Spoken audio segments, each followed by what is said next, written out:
So my name is Deb Fowler, and I teach English language learners at Lowell High School in Lowell, Massachusetts. I have been there for 6 years, and over the past 2 to 3 years, we have been receiving large populations of refugees from Iraq, Burma, Nepal, Sudan, Somalia, Congo. And as I have spent time with these students, I have heard incredible stories. Stories that are the most poignant and consuming messages that I have ever heard. And these stories have been coming to me by way of course, conversations, writing assignments, grammar homework, doodling on desks. For example, the grammar homework. One young man, Ong Kain Min from Burma, I don't remember what grammar piece we were working on, but he had written that he could no longer speak with his friends. And I had written in the margins, why can't you speak with your friends anymore? And when I returned the paper to him, I asked him, why can't you speak with your friends anymore? And he said, well, because they were all killed, miss. So through the course of hearing these stories and the various ways they were coming to me, they started to feel like a living, breathing thing.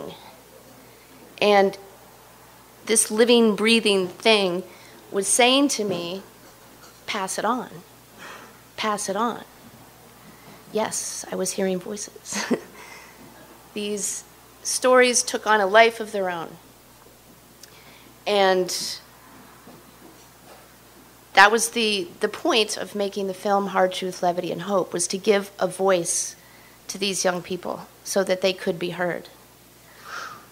One young man from Burma, Bui Kam, basic ESL student last year, started coming to me every day after school for help. And we would evolve from algebra and history to his story.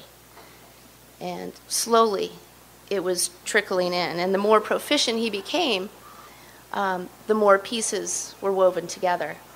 And I want to share his story with you tonight, because every time he would tell me something, I would say to him, please, can we get this on tape? And he would say, nope. So I want to preface Bui's story with a quote that one of my neighbors left in a note for me one day, which said, in hidden places, there are those who quietly step forward and secretly work to make this world a better place. And Bui's story exemplifies that sentiment. When I met Bui, he was 16. When he was 10, desperately wanting to attend school in Burma. I'm sorry, he was from Chin State, Burma. And he lived on this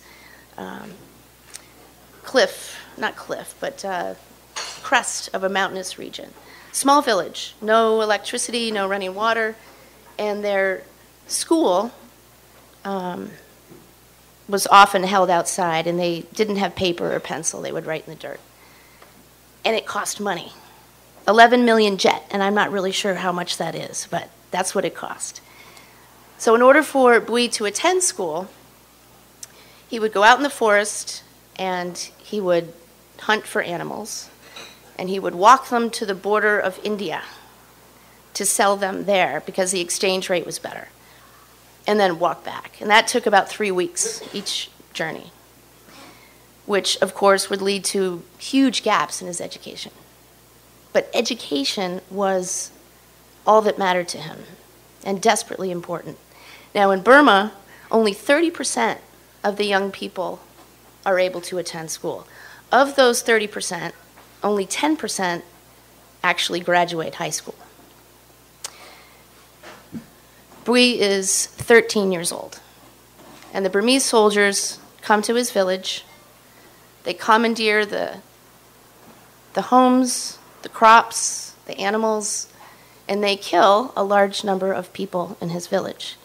And they force him and several others to march carrying their supplies and their weapons and everything else. He had a knife held to his throat, a gun to his head.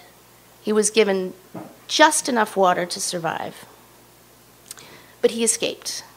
And he hiked and marched and hiked and marched, and he made it to Malaysia.